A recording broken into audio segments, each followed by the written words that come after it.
Eran casi las 1 de la madrugada y Urgencias seguía iluminada como si fuera mediodía. Yo estaba enfrascada en las últimas anotaciones del historial de un paciente con hipertensión cuando la sirena de la ambulancia rasgó el silencio de la noche. Ese sonido me resultaba familiar después de años de guardia.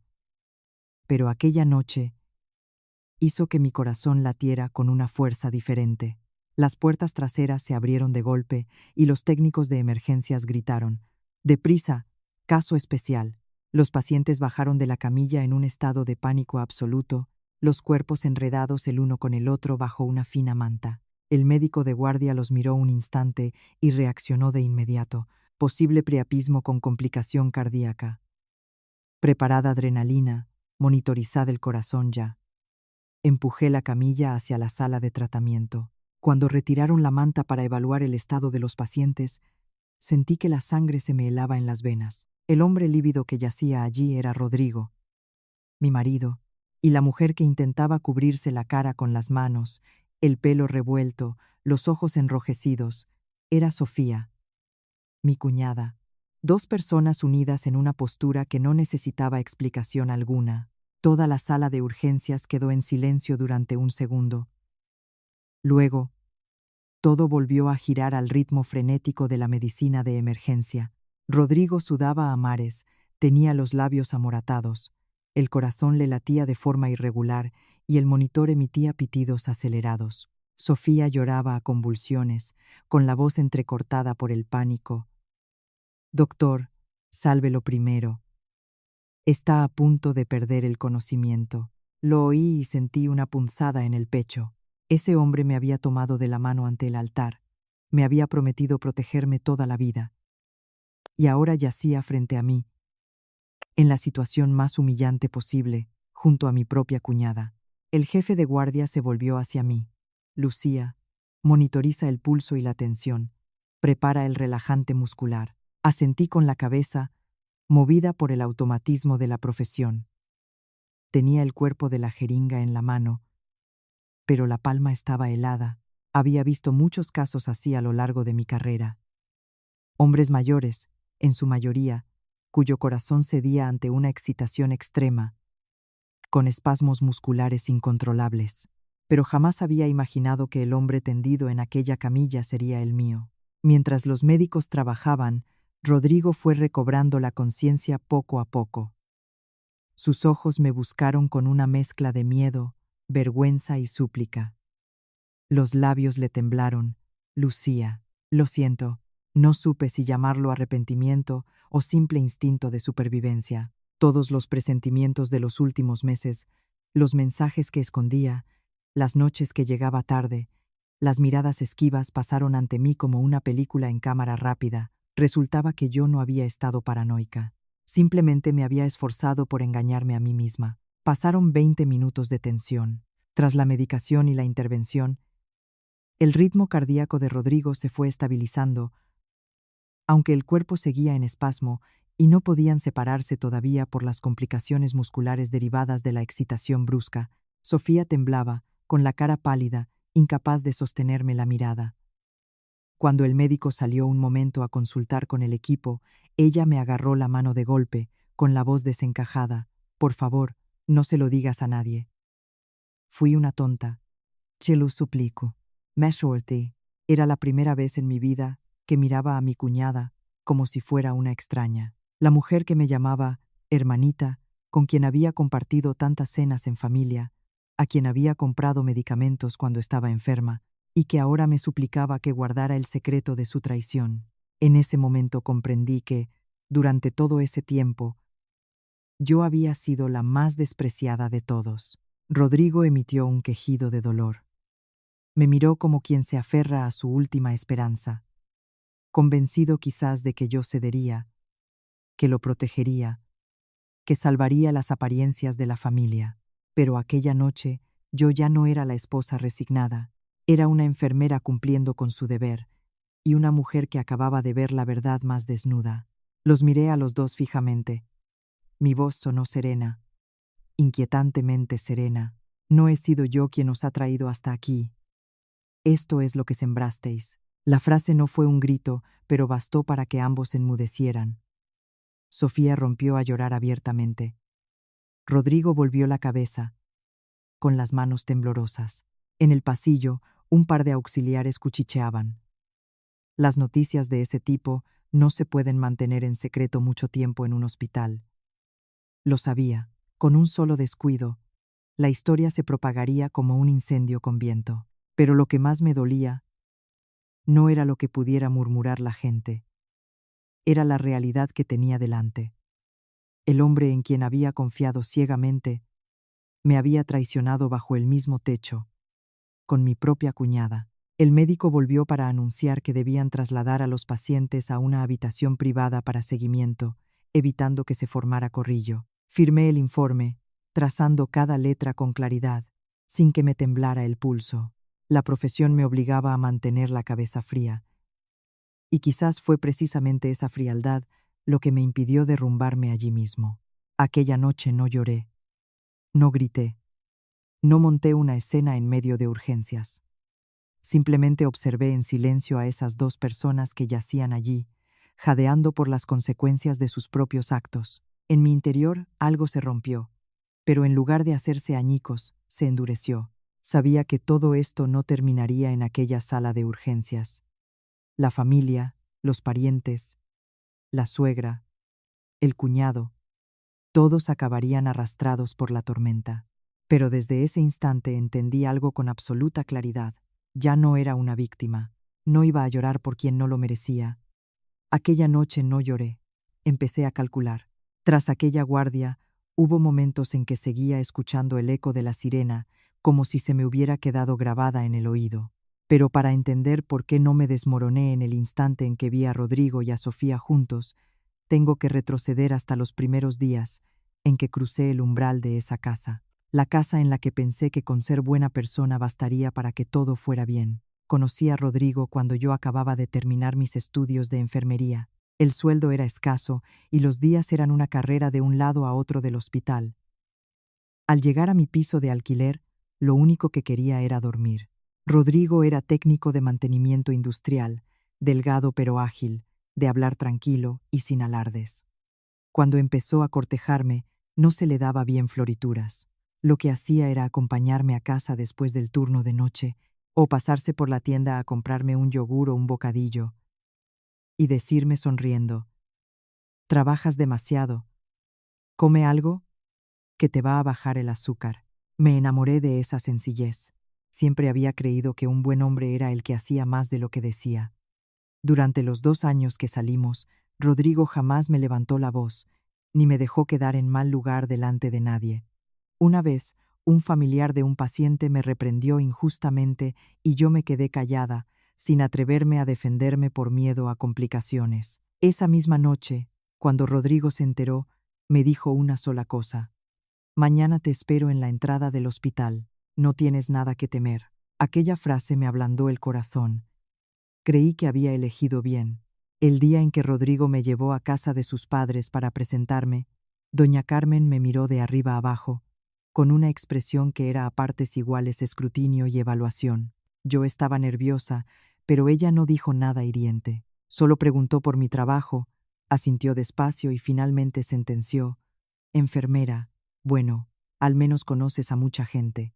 En aquel momento respiré aliviada, creyendo que me habían aceptado. Lo que no supe entonces era que aquel asentimiento no nacía del afecto, sino de que doña Carmen me consideraba adecuada para el papel de nuera. Trabajadora, dócil y poco dada a protestar. En la casa de Rodrigo vivían muchas personas. Además de doña Carmen estaban Alejandro, el hermano mayor, y la mujer de Alejandro, Sofía. Alejandro le sacaba 3 años a Rodrigo. Era alto, de hombros anchos y carácter taciturno. Sus palabras eran pocas pero directas. El primer día que nos vimos me dio la mano y dijo escuetamente: «Bienvenida a la familia, trátala como tu casa». Sonaba formal, pero percibí cierta sinceridad en ello. Sofía era completamente distinta. Mi cuñada hablaba con dulzura, tenía una sonrisa encantadora y le gustaba el orden. Nada más verme me tomó de la mano. «¿Eres Lucía? Qué buena pinta tienes. De ahora en adelante somos como hermanas de verdad».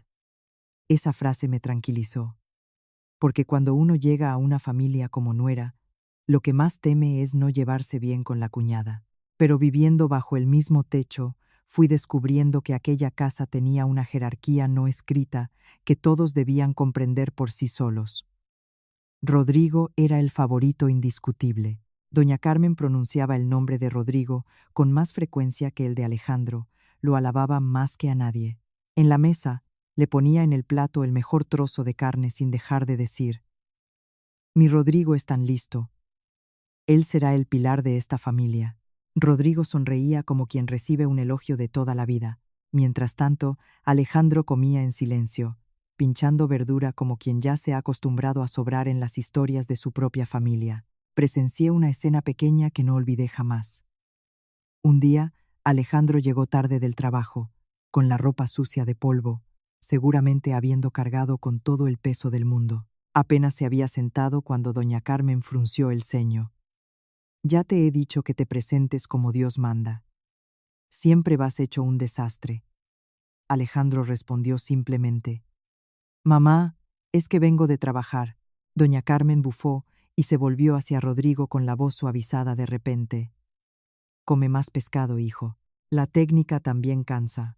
Yo estaba sentada al lado y sentí que algo en mí se encogía. Entonces comprendí que en esa casa el cariño no se repartía a partes iguales.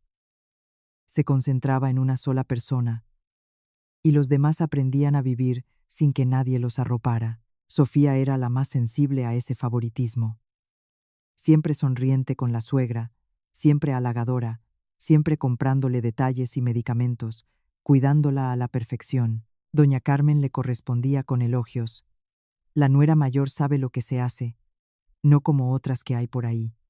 Y entonces me lanzaba una mirada de reojo que lo decía todo. Yo me callaba porque era nueva y pensaba que debía aprender. Pero un día escuché algo que me erizó la piel. Había llegado pronto del hospital. Al entrar en casa, oí las voces de doña Carmen y Sofía en la cocina, hablando en voz baja. La voz de doña Carmen era casi un susurro.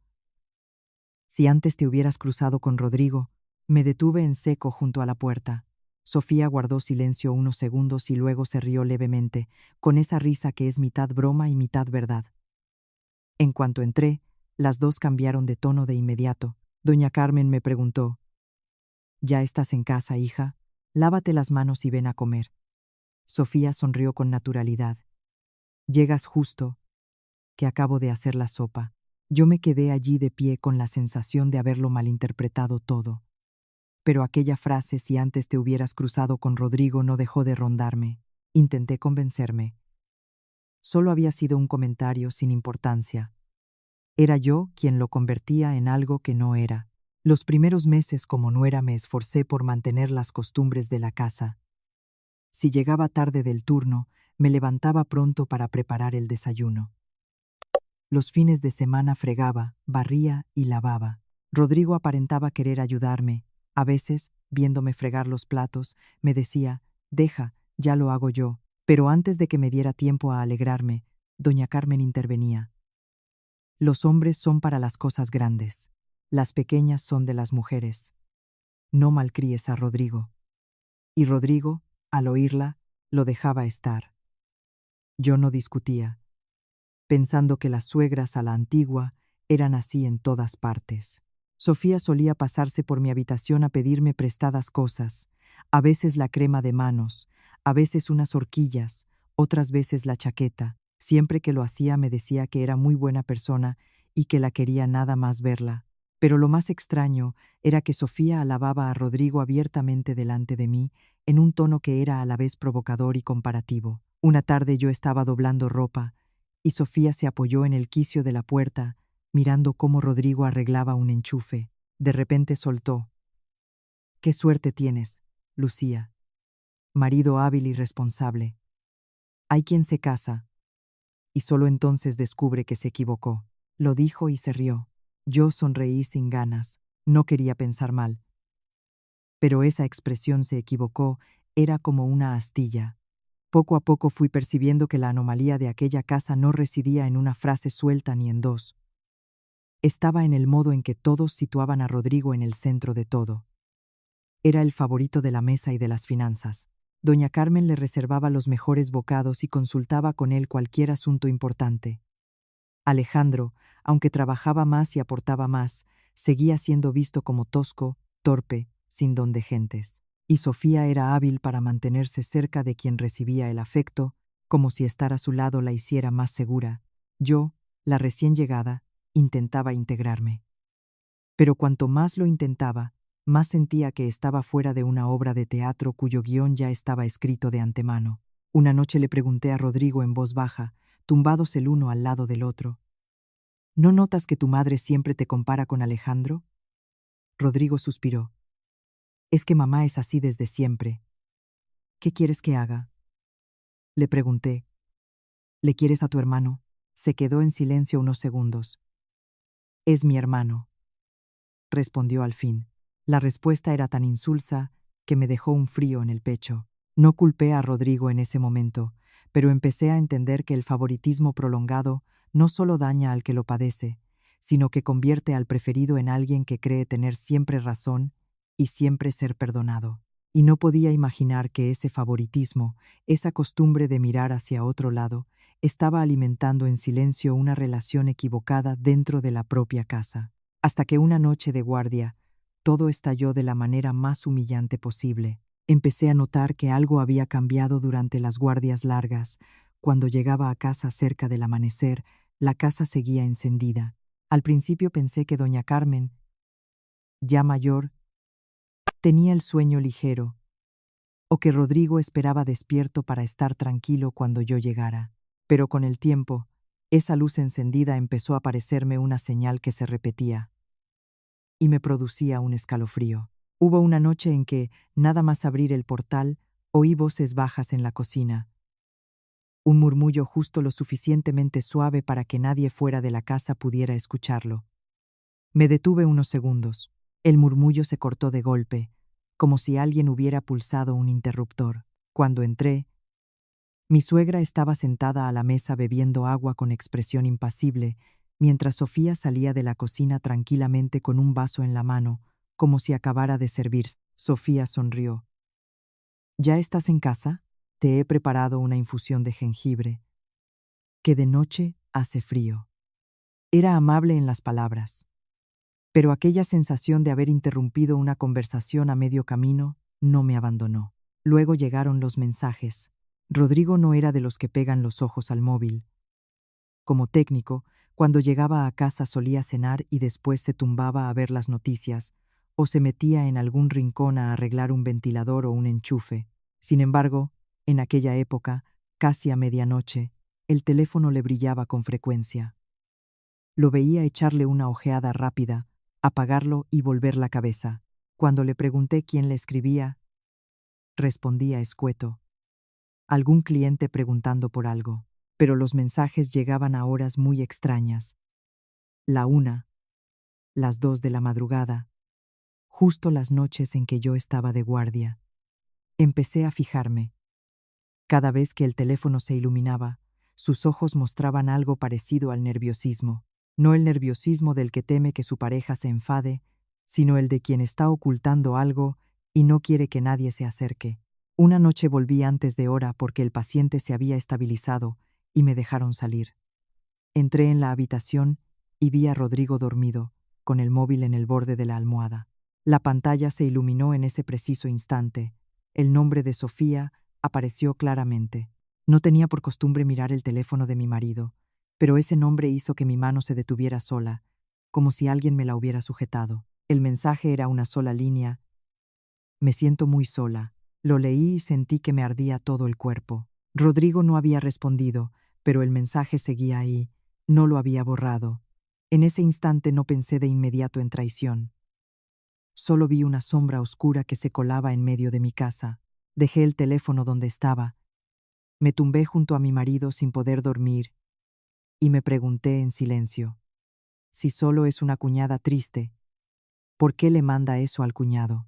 En los días siguientes, Sofía también cambió de formas sutiles. Antes vestía con discreción y se comportaba con moderación, pero cada vez que Alejandro viajaba varios días por trabajo, Sofía empezaba a llevar ropa fina, camisolas de tirantes amplias, paseándose por la casa como si no hubiera ningún hombre presente.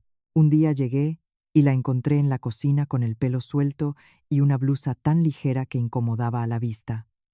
Rodrigo estaba sentado con un cuenco en la mano, mirando hacia abajo con la cara colorada. Dije algo sin mucha intención. ¿No tienes frío vestida así con hombres en casa? Sofía soltó una risita. Ay, es que ya estoy acostumbrada. Me visto igual en mi cuarto. Además, ¿quién hay aquí? ¿Quién hay aquí? Esa frase fue una bofetada a mi conciencia. Sofía me estaba dando a entender que yo no contaba, o que no merecía ser tenida en cuenta. Intenté hablar con Rodrigo, sin hacer un drama, solo en voz baja mientras estábamos tumbados. ¿Está bien que Sofía te escriba tan tarde? Rodrigo se incorporó de un salto, con el ceño fruncido. Otra vez con tus manías. Está triste. Me pregunta tonterías. Le pregunté, ¿y escribirte me siento muy sola también son tonterías? Rodrigo guardó silencio un momento y luego respondió tenso.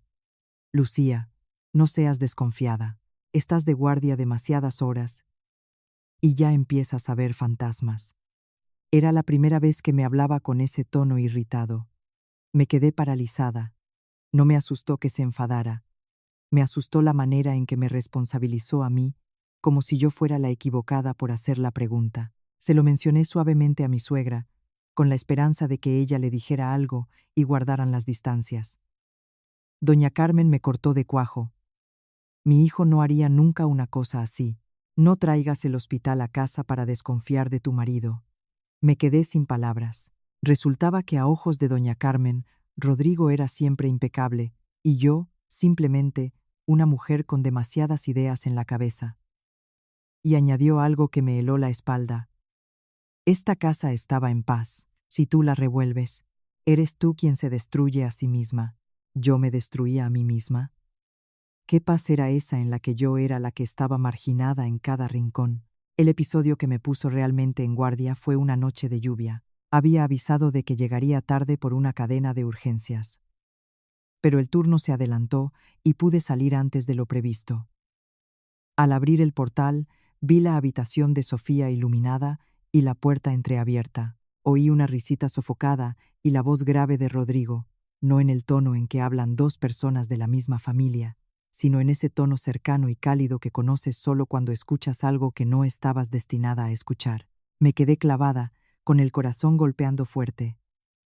Empujé la puerta y todo enmudeció. Sofía estaba sentada en la cama con el pelo un poco alborotado. Rodrigo estaba de pie junto al armario con el mando del aire acondicionado en la mano. Sofía habló rápido. Rodrigo ha venido a arreglar el aire, que hacía mucho ruido. Me dolía la cabeza. Rodrigo asintió repetidamente. Sí, ya está arreglado. Miré el aire. Funcionaba con normalidad. Lo que sentí en ese momento no fue rabia, sino una humillación sorda. Me estaban tomando por tonta. Desde aquella noche empecé a observar los roces aparentemente accidentales. Una vez Sofía le pasó una toalla a Rodrigo y su mano rozó la de él durante más tiempo del necesario. Rodrigo no la retiró de inmediato, y Sofía le miró con una expresión que no tenía nada de cuñada mirando a su cuñado. Yo estaba allí mismo, con un cestillo de verdura en las manos, pero los dos parecían haberme olvidado. Tosí levemente. Sofía dio un respingo y sonrió. «Ay, ya has llegado». Rodrigo se dio la vuelta y fingió lavarse las manos. Y luego hubo algo que me produjo más escalofríos que todo lo demás. La casa tenía una cámara de seguridad exterior para vigilar la entrada. Normalmente apuntaba directamente a la puerta y al porche, pero en varias ocasiones, cuando regresaba de turno de noche, encontré la cámara desplazada o tapada con un pequeño trozo de tela colocado justo delante del objetivo. Le pregunté a mi suegra. «Es el viento», dijo. Le pregunté a Rodrigo. Se irritó. «No exageres. ¿Pero qué viento sopla exactamente a la hora en que yo salgo de guardia? ¿Qué viento es tan preciso que tapa exactamente el ángulo desde el que se ve la entrada a la habitación de Sofía?» A partir de esos indicios, ya no pude seguir consolándome con la palabra malentendido. Empecé a sospechar que alguien me estaba esquivando deliberadamente, y lo más doloroso era la sensación de vivir en una casa donde todos tenían un papel asignado. Solo yo no había recibido el guión. Había creído que el silencio era la manera de mantener la paz. Pero cuanto más callaba, más sentía que una mano invisible me empujaba hacia afuera para dejar crecer algo equivocado ante mis propios ojos. Desde la noche en que sorprendí a Rodrigo en la habitación de Sofía con el pretexto del aire acondicionado, dejé de mirar las cosas con la ingenuidad de una nuera recién llegada. Empecé a observar con más atención, no por afán de buscar problemas, sino porque sentía que si no abría los ojos, me arrinconarían fuera de mi propia vida antes de darme cuenta. Lo primero que me perturbó fue comprender que mi suegra no era tan inocente como aparentaba. Doña Carmen tenía una extraña costumbre. Justo los días en que Alejandro estaba de viaje de trabajo, encontraba la manera de sacarme de casa. A veces me mandaba a casa del vecino a comprar alguna tontería que ella podría haber buscado en la tienda de la esquina. Otra vez me despertó pronto con voz muy natural. «Hija, pásate a la charcutería y tráeme unas cosas para el guiso». Me duele la espalda. Miré el reloj. Apenas eran las 6 de la mañana, y lo que necesitaba para cocinar no haría falta hasta el mediodía.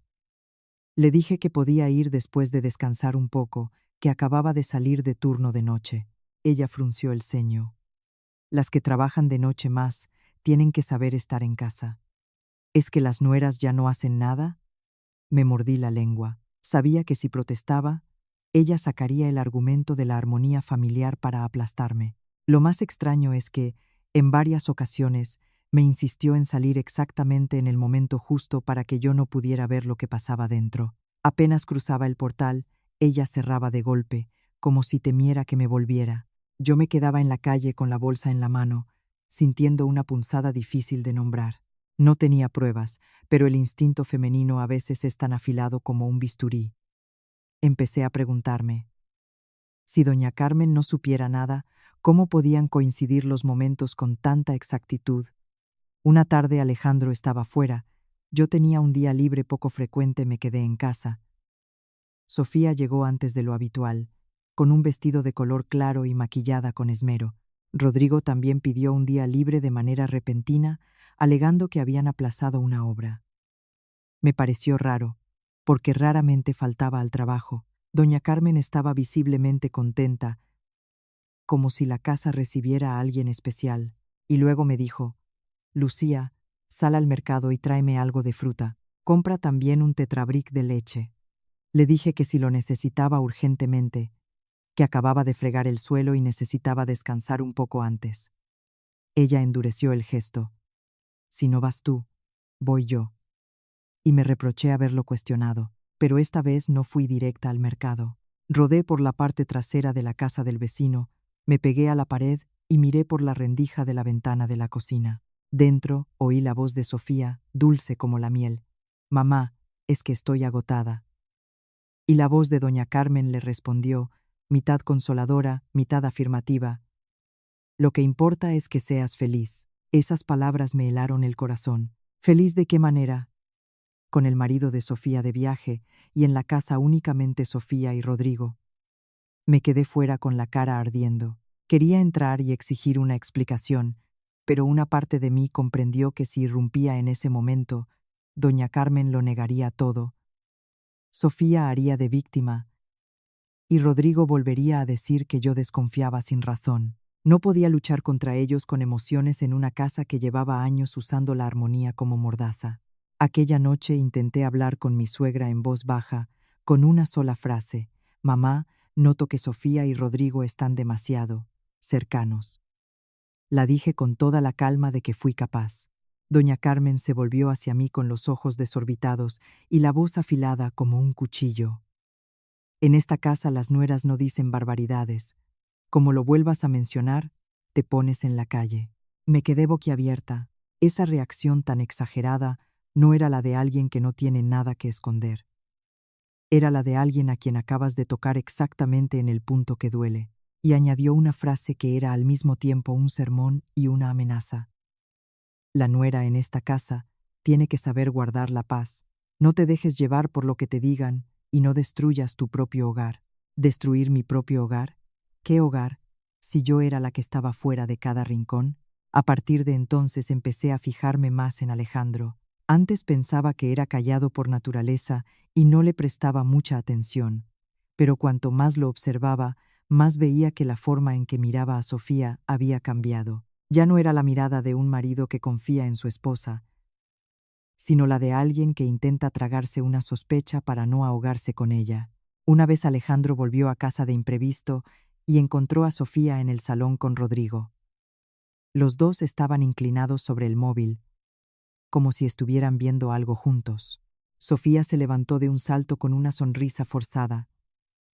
¿Cuándo has llegado? Alejandro no respondió. La miró un instante y se fue directo a su habitación. Oí la puerta cerrarse con más fuerza de lo habitual. Esa noche Alejandro no cenó. Se sentó en el patio a fumar hasta tarde, con la vista perdida en la oscuridad, como si algo lo royera por dentro. Hubo otra vez que no pude olvidar.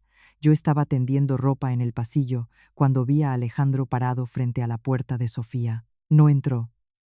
Se quedó quieto, con la oreja ligeramente ladeada, como si escuchara algo del interior. Luego se dio la vuelta y se alejó despacio, como alguien que acaba de oír lo que no quería oír. Al pasar junto a mí, tenía los ojos enrojecidos, pero desvió la mirada. Entonces lo entendí. No era solo yo la que notaba algo anormal. Alejandro también lo veía. Solo que no sabía qué hacer en una familia en que su madre siempre había tomado partido por el hermano pequeño. Dudé un día entero, y luego decidí hablar directamente con Alejandro. Esperé a que doña Carmen saliera a visitar a unos conocidos y Sofía estuviera fuera. Rodrigo aún no había llegado. Saqué 2 vasos de agua, los puse en la mesa y dije en voz baja: Alejandro, quiero preguntarte algo. No te enfades. Alejandro me miró, con los ojos cansados. Di. Tragué saliva. ¿Tú también notas que entre Sofía y Rodrigo hay algo que no va bien? Alejandro tardó mucho en responder, tanto que pensé que lo había herido sin querer. Luego soltó el aire con un sonido ronco, como quien ha guardado un secreto demasiado tiempo. Llevo mucho tiempo sospechando, pero mi madre jamás estará de mi parte. Esa frase me golpeó como un mazo. Miré a Alejandro, y por primera vez no vi al hombre duro y reservado, sino a un hijo abandonado dentro de su propia casa. Continuó lentamente. Desde pequeño, mamá ha querido más a Rodrigo. Lo que Rodrigo haga, ella lo encubre. A mí, con un solo error ya me echaba la bronca. Así que si digo algo, ella dirá que estoy celoso, que me estoy inventando cosas. Se me formó un nudo en la garganta. Me di cuenta de que el más herido no era solo yo. Alejandro también había sido acorralado hasta el límite, con la diferencia de que él llevaba toda la vida con esa sensación y yo solo unos pocos años. Puse la mano sobre el vaso de agua y procuré mantener la voz serena. ¿Y qué piensas hacer? Alejandro me miró con una mezcla de impotencia y determinación. No quiero que esto se rompa, pero tampoco quiero seguir viviendo como un muerto. Asentí. En ese instante lo vi con toda claridad. Si yo sola me enfrentaba a toda la casa, me triturarían con sus palabras huecas de moralidad. Para descubrirlos necesitaba a alguien que también estuviera al otro lado del favoritismo, alguien que conociera los mecanismos de esa casa desde dentro. Y esa persona no era otra que Alejandro. Después de aquella conversación, volví a mi habitación sin poder dormir.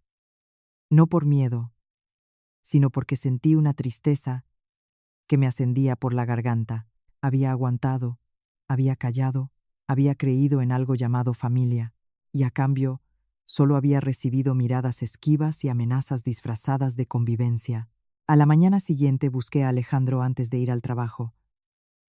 Le dije con voz baja pero firme: no quiero montar una escena, solo quiero saber la verdad para terminar con esto de manera digna. Alejandro me miró un buen rato y asintió. Yo también. Si hacemos un escándalo, solo les damos motivos para culparnos a nosotros. Para destaparlos hay que tener pruebas. Desde ese día, Alejandro y yo empezamos a colaborar de la manera más silenciosa posible. Nadie en la casa lo sabía. Seguíamos cenando con normalidad, seguíamos saludándonos como si no pasara nada. Yo seguía yendo a mis turnos, seguía llamando a Rodrigo cariño delante de mi suegra para no levantar sospechas, y Alejandro seguía trabajando, seguía hablando poco, seguía dejando que doña Carmen creyera que era demasiado torpe para darse cuenta de nada. A veces me daba pena por él. Pero Alejandro se limitaba a sonreír fríamente. Que te menosprecien es, con frecuencia, la mejor manera de ver todo con claridad. Alejandro eligió el cuarto trastero del fondo para colocar la cámara. Ese cuarto casi nunca tenía visitas. Guardaba cosas viejas, cartones y herramientas. Doña Carmen jamás se asomaba por allí porque le daba alergia el polvo, y Sofía menos todavía porque temía mancharse la ropa. Alejandro me lo explicó. Si les habían bastado para tapar la cámara del exterior, podíamos poner una en un sitio en el que no pensarían. No compró nada caro, una pequeña cámara de ángulo amplio fijada en lo alto de una viga de madera, apuntando al pasillo que llevaba a las habitaciones. Cualquiera que pasara por allí de noche quedaría dentro del encuadre. A mí me tocó la parte más difícil, seguir haciendo de esposa confiada. Algunas noches Rodrigo llegaba tarde y yo no preguntaba. Algún día salía al balcón con el móvil y yo fingía dormir. Una vez Sofía me dijo en broma, delante de todos, con su media sonrisa habitual: «Eres muy buena, Lucía. Tu marido podría ir donde quisiera y tú no sospecharías de nada». Le respondí con suavidad: «Si confío en mi marido, ¿para qué voy a sospechar?». Lo dije y me ardió el corazón, pero no podía dejar que se notara.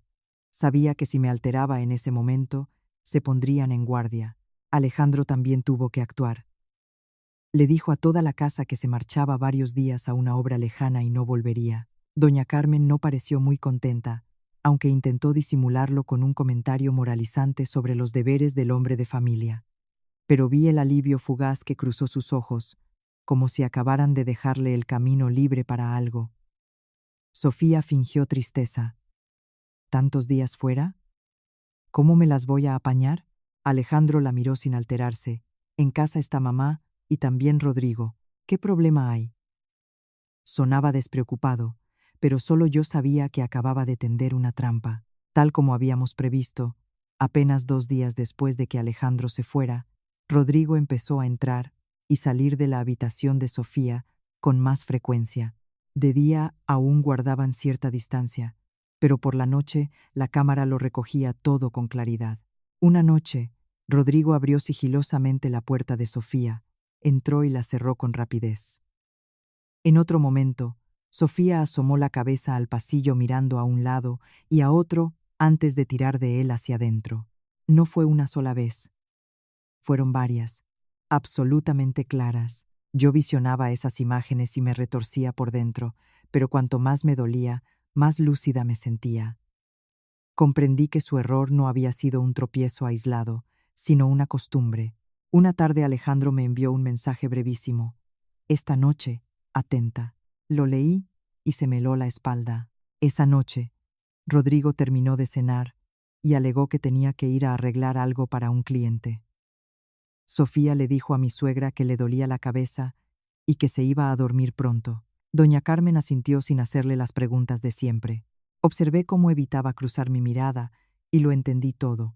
Ella sabía, o al menos estaba haciendo todo lo posible por no saber.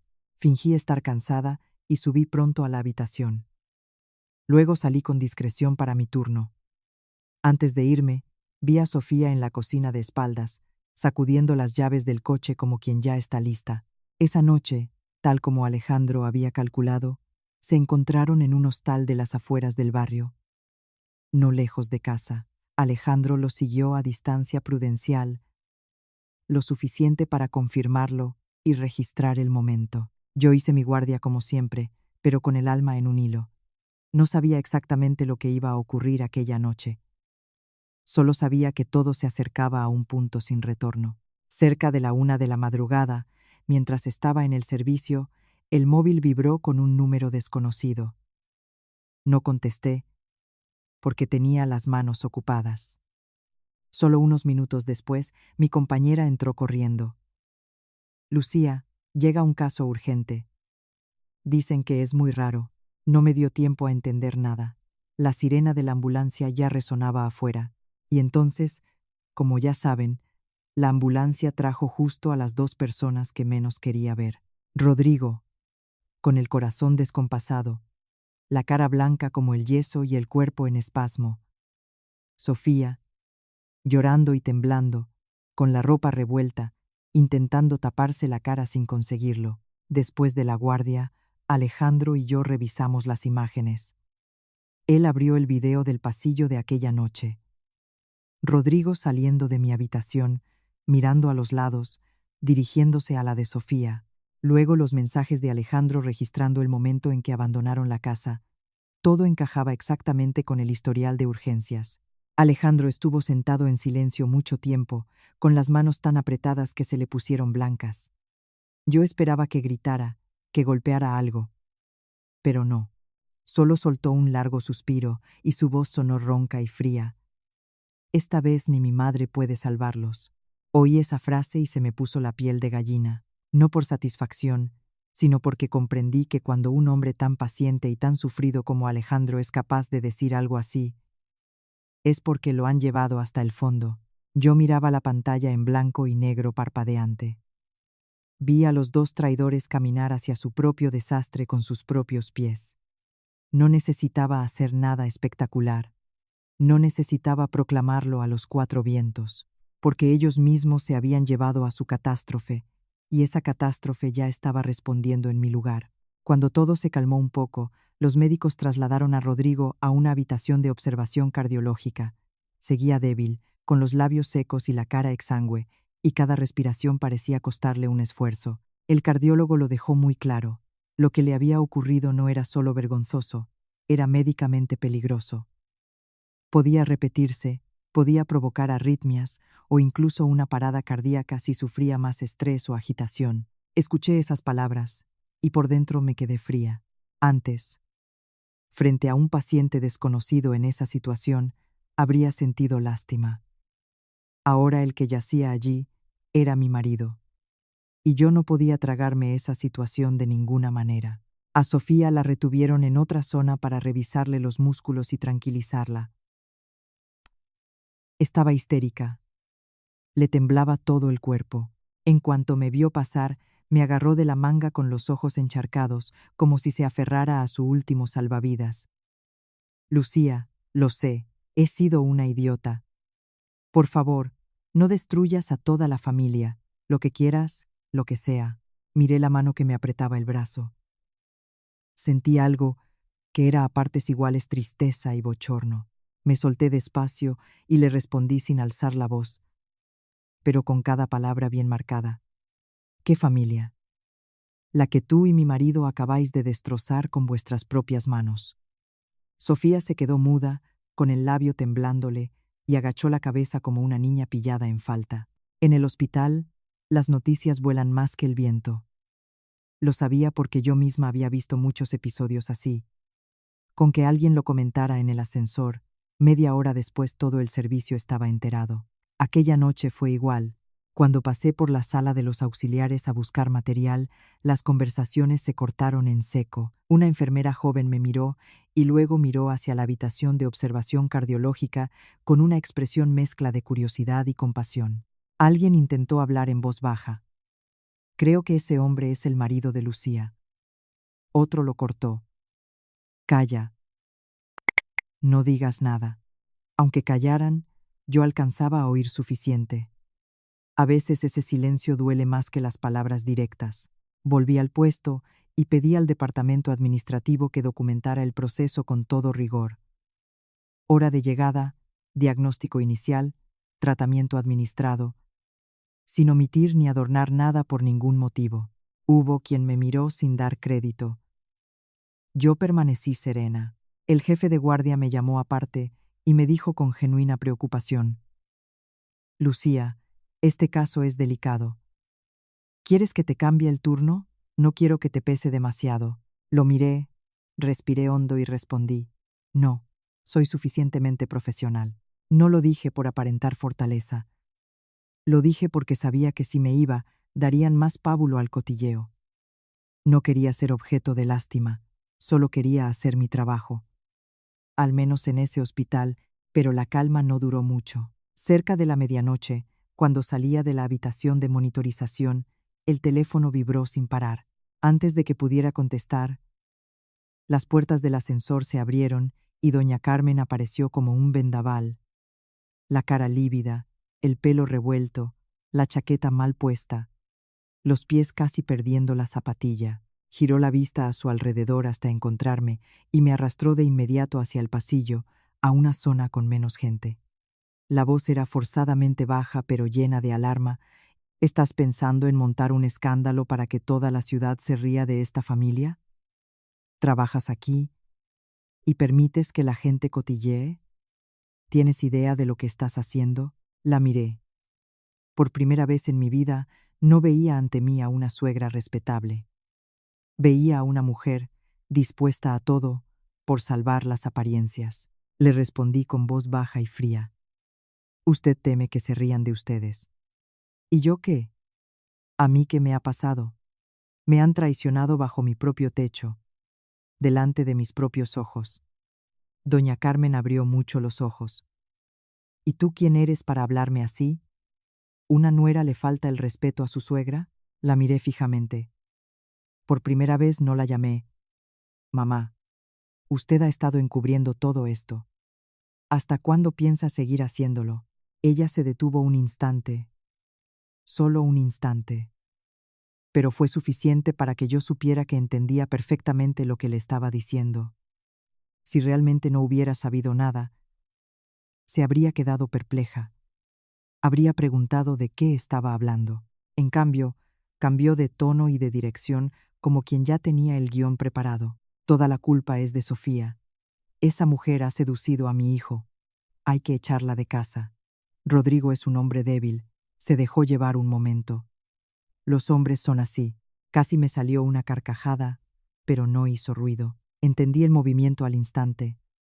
Sacrificar a Sofía para proteger a Rodrigo, cargarle toda la culpa a la nuera mayor, construir la imagen de Rodrigo como víctima manipulada. Doña Carmen pretendía convertir ese lodazal en un accidente moral, que pudiera limpiarse con unas disculpas y una reunión familiar. Le pregunté directamente, ¿quiere echar a Sofía para quedarse con Rodrigo? ¿O prefiere echarme a mí para quedarse con Sofía? Doña Carmen se sobresaltó. Los ojos le relampaguearon y enseguida levantó la voz. No digas disparates. En esta casa hay un orden. La miré, en calma absoluta. ¿Qué orden es ese, si ha dejado que ocurra algo así? Ella levantó la mano como si fuera a abofetearme, pero se contuvo. Estábamos en un hospital. Había gente. Ella le temía a las escenas públicas. Justo en ese momento, oí pasos al fondo del pasillo. Alejandro estaba allí, desde hacía quién sabe cuánto tiempo. No se acercó. Solo miraba, de pie, con los hombros un poco tensos, pero ya no era la mirada del hombre resignado que yo había visto fumando en el patio a altas horas de la noche. Era la mirada de alguien que acaba de confirmar una verdad que había intentado tragarse durante mucho tiempo, y que por fin comprendía que no le habían desconfiado injustamente. Lo habían traicionado dentro de su propia familia, y su propia madre había elegido el bando equivocado. Doña Carmen también lo vio. Su tono se suavizó un instante, como si cambiara de papel en un segundo. Alejandro, no hagas caso de cotilleos. Esto es un asunto de familia. Déjame resolverlo a mí. Alejandro tardó en responder. Cuando lo hizo, fue con una sola frase, en voz muy baja, pero bien afilada. ¿Resolverlo como siempre, mamá? Tapándolo, doña Carmen se quedó sin habla. Yo estaba al lado y noté con claridad que algo se había partido. Ya no era solo cosa mía. La grieta era demasiado grande, y nadie iba a poder rellenarla con 2 palabras de armonía familiar. A la mañana siguiente terminé el turno con los ojos escocidos de no haber dormido, pero con la cabeza más despejada que nunca. Algo en mí había pasado del dolor a la vigilancia. Sabía que doña Carmen no dejaría que las cosas tomaran el rumbo que menos le convenía. Y así fue. Antes de que me diera tiempo a llegar a casa a cambiarme, ya tenía una llamada suya. La voz era apresurada, pero intentaba mantener cierta autoridad. Sube al hospital. Quiero hablar con todos juntos. Esto hay que aclararlo. Respondí con un simple de acuerdo, porque sabía que aquello no era una reunión para buscar la verdad. Era una puesta en escena. La reunión familiar tuvo lugar en la sala de espera de familiares, un espacio en el que cualquier comentario en voz alta podían oírlo los que pasaban. Lo vi nada más llegar y entendí la estrategia de doña Carmen. Usar la presencia de gente para amedrentarme y que no hablara demasiado. Por miedo a quedar en ridículo, Alejandro también estaba allí, con cara de haber pasado la noche en blanco. Sofía ocupaba un rincón, el pelo enredado, los ojos hinchados, mirando a todo el mundo como si temiera que le fueran a clavar un cuchillo. Rodrigo seguía en observación.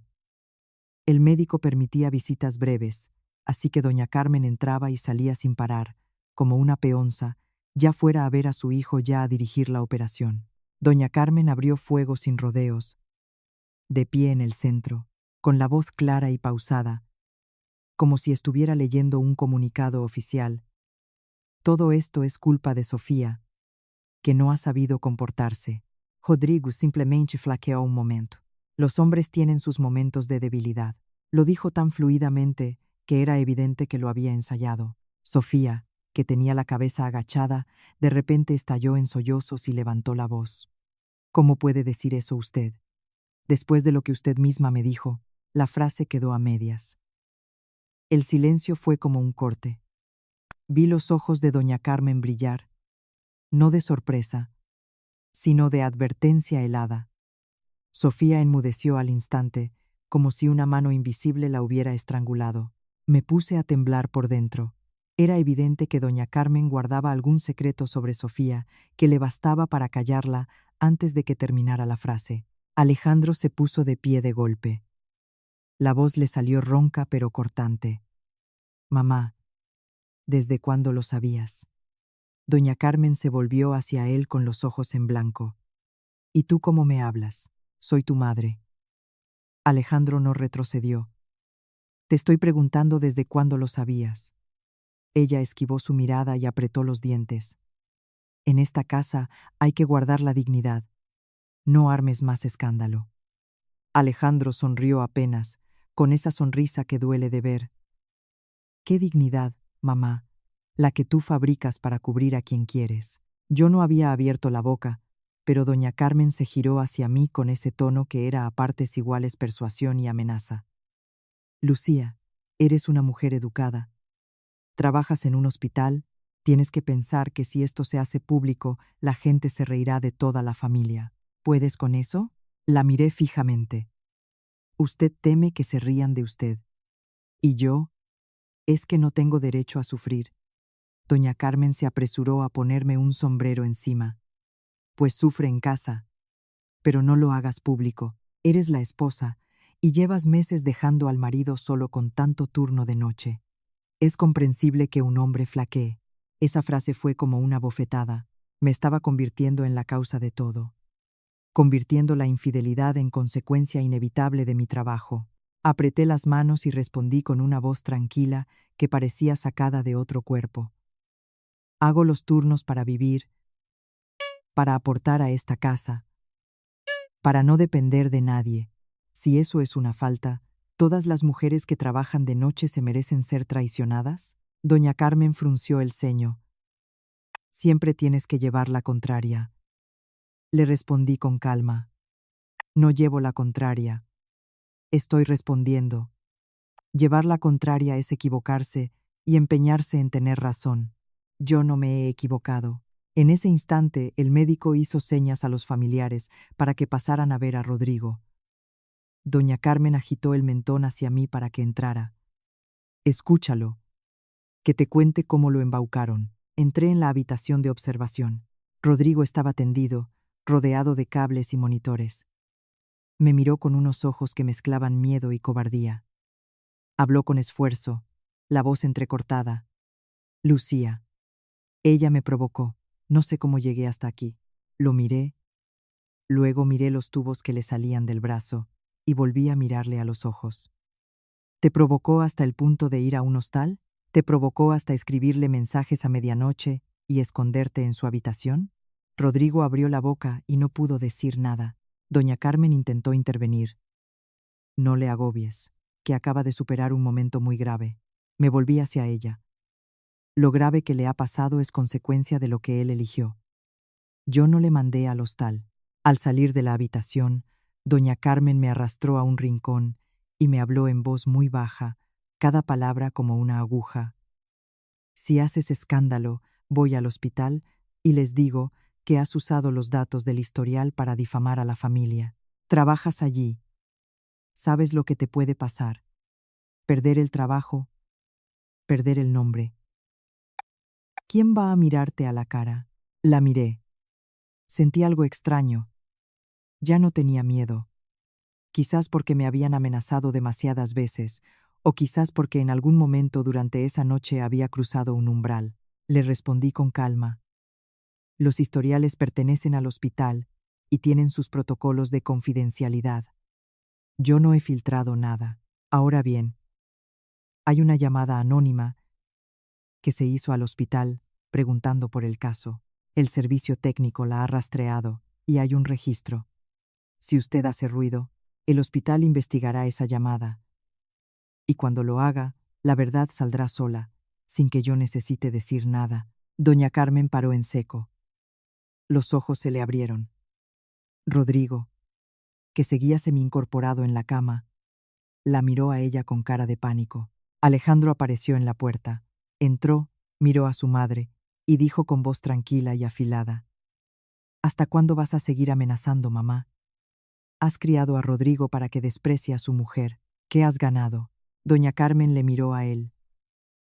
¿Me estás llevando la contraria tú a mí? Alejandro respondió, sereno y doloroso. No te llevo la contraria. Solo me niego a seguir mirando cómo actúas mal. Saqué el móvil. Tenía un mensaje de un compañero del servicio. El número que había llamado de forma anónima estaba vinculado a una conocida de Sofía. No necesité explicar nada. Solo ella lo leyó a toda velocidad y se quedó sin color en la cara. Dije con brevedad. Sofía creyó que me estaba amenazando, pero se ha dejado un rastro. Doña Carmen ya no tenía palabras. Era la primera vez que la veía sin argumentos. Me volví hacia Rodrigo. Seguía en el suelo, pero el llanto se había apagado, como si hubiera entendido que ninguna súplica servía ya para nada. Coloqué los papeles del divorcio encima de la mesilla y firmé, con decisión, sin temblor. Dije con voz clara pero sin elevarla: no me vengo de nadie. Simplemente me marcho de un lugar que ya no merece mis esfuerzos. Rodrigo miraba mi firma como si fuera una sentencia. Por primera vez, quizás, entendía lo que era perder de verdad. No el dinero ni el prestigio, sino a alguien que había sido sincera con él hasta el final. Después de la mañana en que firmé los papeles, todo sucedió más rápido de lo que esperaba.